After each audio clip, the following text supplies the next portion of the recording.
ਦਰਸ਼ਕੋ break ਤੋਂ ਬਾਅਦ ਤੁਹਾਡਾ ਸਭ ਦਾ ਭਰਪੂਰ ਸਵਾਗਤ ਹੈ। ਜਿਸ ਤਰ੍ਹਾਂ ਕਿ ਅੱਜ ਦਾ ਦੂਸਰਾ ਅਹਿਮ ਇਸ਼ੂ ਇਹ ਸੀ ਕਿ ਪਾਣੀ ਨੂੰ ਪੰਜਾਬ ਅਤੇ ਪਾਕਿਸਤਾਨ ਦੇ ਖਿਲਾਫ ਇੱਕ ਹਥਿਆਰ ਵਜੋਂ ਵਰਤ ਰਿਹਾ ਹੈ ਭਾਰਤ। ਸੋ ਇਸ ਉੱਪਰ ਡਾਕਟਰ ਸਾਹਿਬ ਨੇ ਆਪਣੇ ਬਹੁਤ ਹੀ ਵੇਰਵੇ ਨਾਲ ਵਿਚਾਰ ਤੁਹਾਡੇ ਨਾਲ ਸਾਰਿਆਂ ਨਾਲ ਸਾਂਝੇ ਕੀਤੇ ਨੇ। ਆਈ ਹੋਪ ਤੁਹਾਨੂੰ ਸਾਰਿਆਂ ਨੂੰ ਪਸੰਦ ਆਏ ਹੋਣਗੇ ਔਰ ਦੋਨੋਂ ਸੈਗਮੈਂਟ ਤੇ ਤੁਹਾਡੇ ਜੋ ਮੈਸੇਜ ਨੇ ਸਾਨੂੰ ਮਿਲ ਚੁੱਕੇ ਨੇ। ਅਸੀਂ ਥੋੜੇ ਪਲਾਂ ਵਿੱਚ ਇਹਨਾਂ ਨੂੰ ਤੁਹਾਡੇ ਨਾਲ ਸਾਂਝਾ ਕਰਨ ਜਾ ਰਹੇ ਹਾਂ।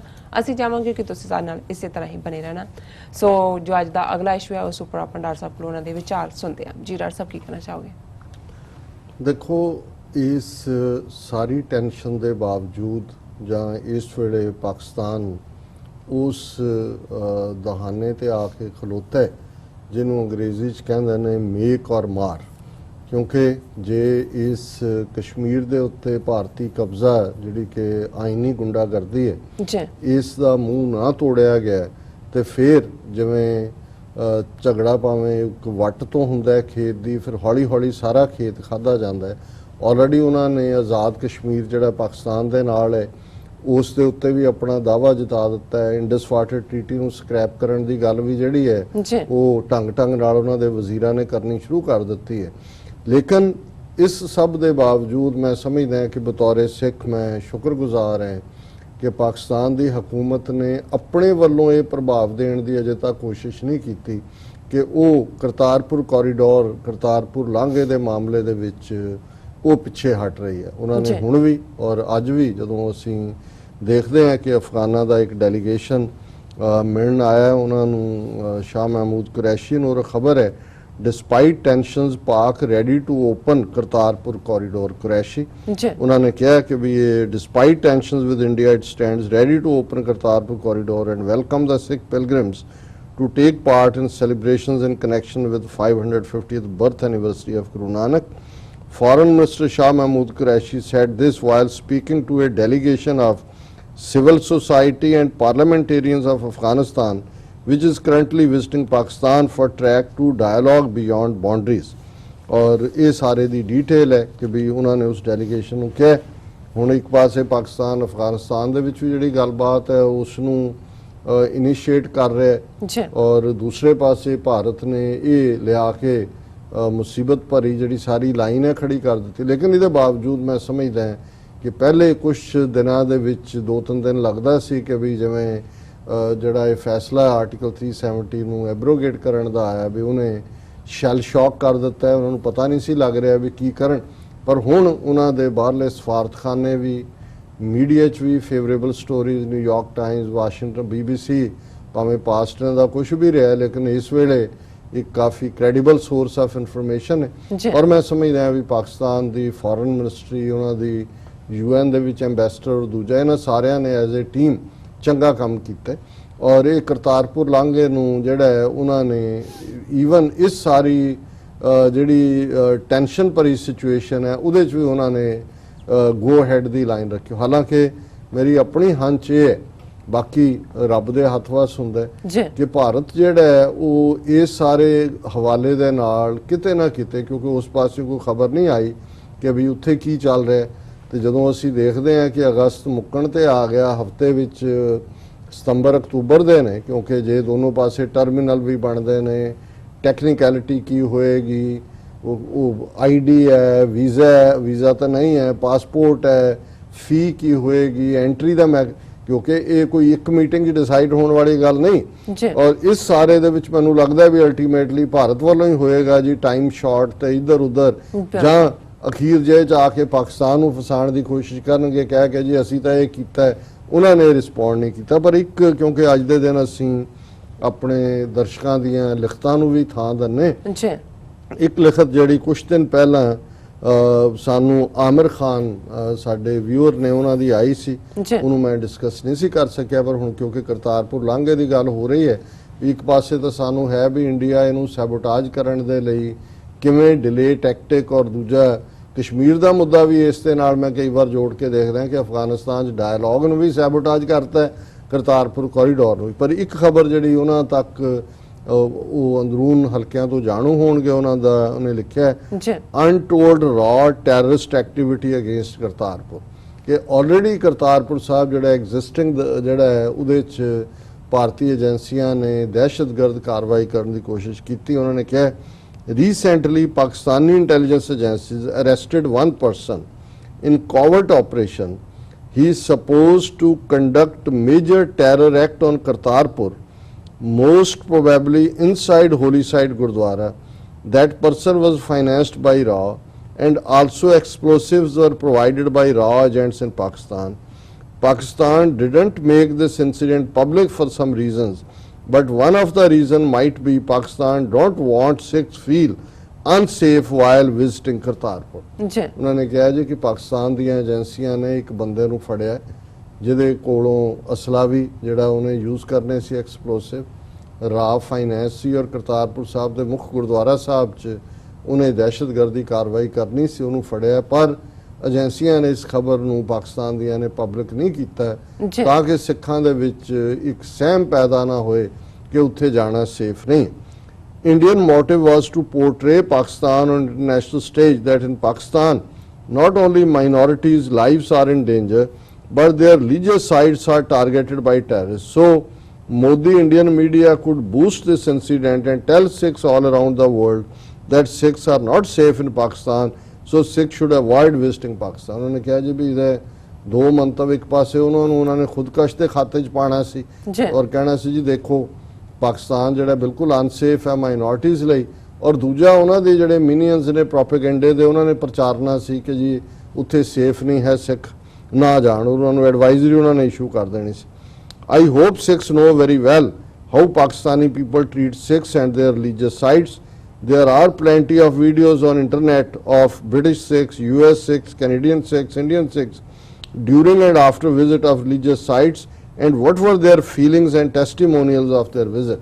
ਜੀ ਉਹਨਾਂ ਨੇ ਕਿਹਾ ਵੀ ਇਹ ਜਿਹੜਾ ਸਿੱਖ ਅਮਰੀਕਾ ਕੈਨੇਡਾ ਯੂਕੇ ਔਰ ਭਾਰਤੀ ਵੀ ਉਹਨਾਂ ਦੀਆਂ ਵੀਡੀਓਜ਼ ਅਵੇਲੇਬਲ ਨੇ ਵੀ ਕਿਵੇਂ ਉਹ ਵਿਜ਼ਿਟ ਕਰਨ ਤੋਂ ਬਾਅਦ ਉਹ ਉੱਥੇ ਮਹਿਸੂਸ ਕਰਦੇ ਨੇ ਵੈਲਕਮ ਪਾਕਿਸਤਾਨ ਜੀ finally as a Muslim I'll say that I would visit Makkah and Medina even if it's unsafe and even unsafe would try to protect these cities and holy sites even with my life.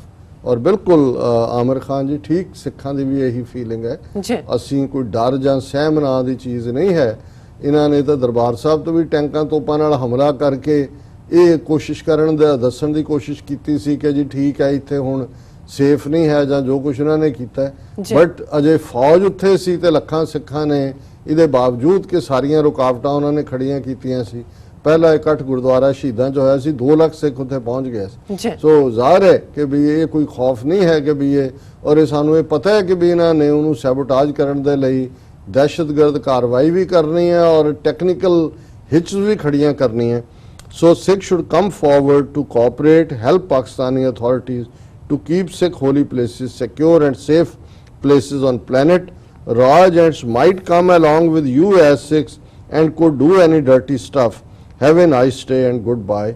ਔਰ ਇਹਦੇ 'ਚ ਵੀ ਕੋਈ ਸ਼ੱਕ ਨਹੀਂ ਹੈ ਕਿ ਜਿਹੜੇ ਜਥੇ ਵੀ ਉਧਰੋਂ ਆਉਂਦੇ ਨੇ ਔਰ ਇੱਕ ਸਟੇਜ ਤੇ ਇੱਕ ਸ਼੍ਰੋਮਣੀ ਕਮੇਟੀ ਦੇ ਜਿਹੜੇ ਕਿ ਉਹਨਾਂ ਦੇ ਪਾਸਪੋਰਟ ਤੇ ਵੀਜ਼ਾ ਲਵਾਉਂਦੇ ਨੇ ਔਰ ਜਥਾ ਭੇਜਦੇ ਨੇ ਉਹਨਾਂ ਦੇ ਇੱਕ EMPLOYEE ਮੈਨੂੰ ਦੱਸ ਰਹੇ ਸੀ ਕਹਿੰਦੇ ਜੀ ਇਹ ਸਾਨੂੰ ਵੀ ਪਤਾ ਹੁੰਦਾ ਹੈ ਜੀ ਕਿ ਜੇ 3000 ਦਾ ਜਥਾ ਗਿਆ तो ਉਹਦੇ 'ਚ ਘੱਟੋ ਘੱਟ 50 ਬੰਦੇ ਜਿਹੜੇ ਨੇ ਉਹ ਏਜੰਸੀਆਂ ਦਾ ਹੁੰਦੇ ਨੇ ਉਹ ਸਾਡੇ ਰਾਹੀਂ ਨਹੀਂ ਆਉਂਦੇ ਉਹ ਪਹਿਲਾਂ ਹੀ ਸਿੱਧਾ ਉੱਤੋਂ ਉਹਨਾਂ ਦੇ ਪਾਸਪੋਰਟ ਗਏ ਹੁੰਦੇ ਨੇ ਔਰ ਉਹ ਉੱਥੇ ਜਿਹੜੇ ਨੇ ਆਪਣਾ ਕੰਮ ਕਰਦੇ ਨੇ ਔਰ ਉਹਨਾਂ ਦਾ ਕੰਮ ਕੀ ਹੈ ਉੱਥੇ ਜਾ ਕੇ ਹੋਰ ਕਿਹੜਾ ਉਹਨਾਂ ਨੇ ਕਿ ਹਰ ਇੱਕ ਤੇ ਅੱਖ ਵੀ ਰੱਖਣਾ ਕੀ ਚੱਲ ਰਿਹਾ ਔਰ ਜੇ ਕੋਈ ਕਿਸੇ ਨਾਲ ਕੋਈ ਬਾਹਰੋਂ ਆ ਕੇ ਮਿਲਦਾ ਹੈ ਜਾਂ ਦੂਜਾ ਉਹਨੂੰ ਫਰਦਰ ਰਿਪੋਰਟ ਬੈਕ ਕਰਨਾ ਸੋ ਆਮਿਰ ਖਾਨ ਜੀ ਦਾ ਬਹੁਤ ਬਹੁਤ ਸ਼ੁਕਰੀਆ ਉਹਨਾਂ ਨੇ ਸਾਡਾ ਧਿਆਨ ਇਸ ਪਾਸੇ ਜੀ ਬਾਦ ਸਿੰਘ ਸਾਹਿਬ ਲਿਖਦੇ ਨੇ ਵਾਹਿਗੁਰੂ ਜੀ ਕਾ ਖਾਲਸਾ ਵਾਹਿਗੁਰੂ ਜੀ ਕੀ ਫਤਿਹ ਇਸ਼ਤਾ ਹਮ ਨੋਮਾ ਲਿਖਦੇ ਨੇ ਗ੍ਰੇਟ ਜੌਬ ਡਾਕਟਰ ਸਾਹਿਬ ਨੀਲਮ ਸਿਸਟਰ ਖਾਲਿਸਤਾਨ ਜ਼ਿੰਦਾਬਾਦ ਪਾਕਿਸਤਾਨ ਜ਼ਿੰਦਾਬਾਦ ਔਰ ਇੱਕ ਸੱਜਣ ਨੇ ਜਿਹੜੇ ਉਹਨਾਂ ਨੇ ਆਪਣਾ ਉਰਦੂ ਚ ਲਿਖਿਆ ਉਹਨਾਂ ਨੇ ਕਿਹਾ ਤੁਸੀਂ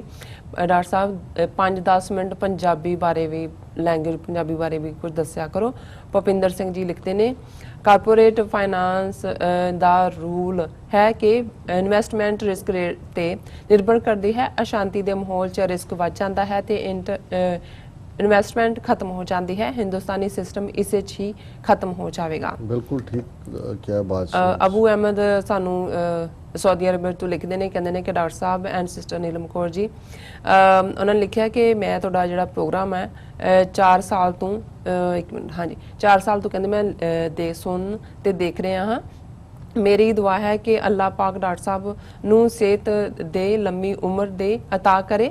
ਔਰ ਉਹਨਾਂ ਨੇ ਲਿਖਿਆ ਹੈ ਕਿ ਹਮੇਸ਼ਾ ਹੱਕ ਸੱਚ ਤੇ ਹਮੇਸ਼ਾ ਤੁਸੀਂ ਕਾਇਮ ਰਹੋ। ਸੋ ਉਹਨਾਂ ਨੇ ਆਮੀਨ ਸ਼ੁਕਰੀਆ ਤੁਹਾਡੀ ਦੁਆ ਲਈ। ਲਿਖਿਆ। ਅਸੀਂ ਵੀ ਤੁਹਾਡੇ ਲਈ ਸਤਿਗੁਰੂ ਦੇ ਚਰਨਾਂ 'ਚ ਦੁਆ ਕਰਦੇ ਹਾਂ। ਜੀ ਦਰਸ਼ਨ ਸਿੰਘ ਸਾਨੂੰ ਫਤਿਹ ਬੁਲਾਉਂਦੇ ਨੇ।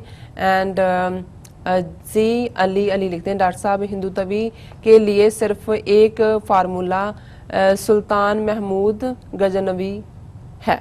आई don't know. So Raja Ashraf लिखते हैं 2020 है। मोहम्मद वासिम भी 2020 लिखते हैं। भुपिंदर सिंह जी सानू फतेह बुलाते ने। ਉਹਨਾਂ ਦਾ ਮਤਲਬ ਹੈ ਵੀ ਇਹ ਜੁੱਤੀ ਦੇ ਯਾਰ ਨੇ।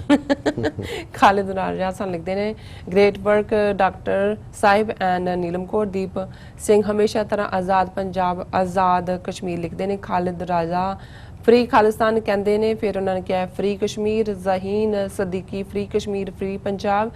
जकीर खान लिखते हैं डॉक्टर सर इन्होंने लिखा है 3 मैंडर्स। और एंड अहमद आरिफ लिखते हैं डॉक्टर थैंक यू डॉक्टर साहब। एंड राव जफर लिखते हैं गुड वर्क डॉक्टर साहब। एंड बनारस खान जी साहब लिखते हैं ग्रेट डॉक्टर साहब। हमेशा तरह मेरे को एक लिखत है, आई थिंक मैं वो शेयर कर दी अपने दर्शकों नाल। ये लिखत आई है सानू मोहम्मद खुर्शीद जी दी। ये लिखते हैं खुर्शीद जी दी। ये लिखते हैं डॉक्टर साहब और नीलम जी सत श्री अकाल। उम्मीद है आप खैरियत से होंगे। जैसे जैसे मोदी और आरएसएस कश्मीर पे जुल्म का इतिहास लिख रहा है, कश्मीर मूवमेंट इतनी ही शिद्दत से फैल रही है। इसमें कोई शक नहीं कि पीएम इमरान खान ने जिस तरह कश्मीर के मुद्दे को पूरी दुनिया में हाईलाइट किया है, इसकी मिसाल पाकिस्तान के इतिहास में मिलती नहीं। सरकार तो अपना फ़र्ज़ अदा कर रही है। अब सवाल ये है कि एक आम नागरिक, आम पाकिस्तानी सिख इसमें अपना किरदार कैसे अदा करे। सो उन्होंने लिखा है कि कौन से ऐसे स्टेप हैं जिससे कश्मीर खालिस्तान की मूवमेंट को नए उमंग मिले। सो उन्होंने आगे फिर लिखा है कि जब से पहला स्टेप ये है, सबसे पहला स्टेप ये है जितने भी ओवरसीज़ पाकिस्तानी और सिख और कश्मीरी भाई बहन हैं, इनको एक प्लेटफॉर्म पे इकट्ठा किया जाए। Social media, seminars, agitation and human rights organisation को इंगेज करना पड़ेगा। डॉक्टर साहब बिल्कुल ठीक किया है। जो यूनिटी है, टुगेदरनेस है, वो फर्स्ट स्टेप है। जी डॉक्टर साहब हमारा वास्ता भी इन मक्कार ब्राह्मणवादी से है। ये एक लंबी लड़ाई है, हमारी यूनिटी ही इनकी हार है। मोदी और आरएसएस की उस सोच से हमारी लड़ाई है जो 40 करोड़ वोटर की सूरत में मोदी की जेब में है। इन मोदी भक्तों को अंदाज़ा नहीं है कि वो किस रास्ते पे चल रहे हैं। वो नहीं जानते पाकिस्तानी और सिख मौत से नहीं डरते। इन जाहिलों को आईएसआई पाकिस्तान आर्मी और हमारी न्यूक्लियर ताकत का अंदाज़ा नहीं है। ये नहीं जानते कि इस बार इनका वास्ता इमरान खान जैसे बहादुर से है जो इनको वहाँ मारेगा जहाँ से इनकी आई थिंक नस्लें याद रखेंगी। 27 फरवरी इनको याद होगा। मोदी अगर बाज ना आया तो डॉक्टर साहब आप देखोगे कि कश्मीर और खालिस्तान का ख्वाब अब हकीकत से बहुत करीब है। रब से दुआ है कि कश्मीर और खालिस्तान जल्द से जल्द बनेगा। आई थिंक ना लिखा क्यों नक्शे उन्होंने लिखा कि जो नक्शे विच जो दुनिया का जो नक्शा है ਉਹਦੇ ਉੱਪਰ ਜਗਮਗਾਏਗਾ। ਸੋ ਉਹਨਾਂ ਲਿਖਿਆ ਹੈ ਰੱਬ ਰਾਖਾ। ਬਹੁਤ ਬਹੁਤ ਸ਼ੁਕਰੀਆ ਬਹੁਤ ਭਾਈ ਬਹੁਤ ਜਾਨ, ਸ਼ੁਕਰੀਆ ਮਿਹਰਬਾਨੀ ਜੀ। ਇੱਥੇ ਲੈਣੇ ਆ ਬ੍ਰੇਕ। ਵਿਊਅਰਸ ਤੁਸੀਂ ਨਾਲ ਇਸ ਤਰ੍ਹਾਂ ਬਣੇ ਰਹਿਣਾ। ਮਿਲਦੇ ਹਾਂ ਛੋਟੇ ਜਿਹੇ ਬ੍ਰੇਕ ਤੋਂ ਬਾਅਦ।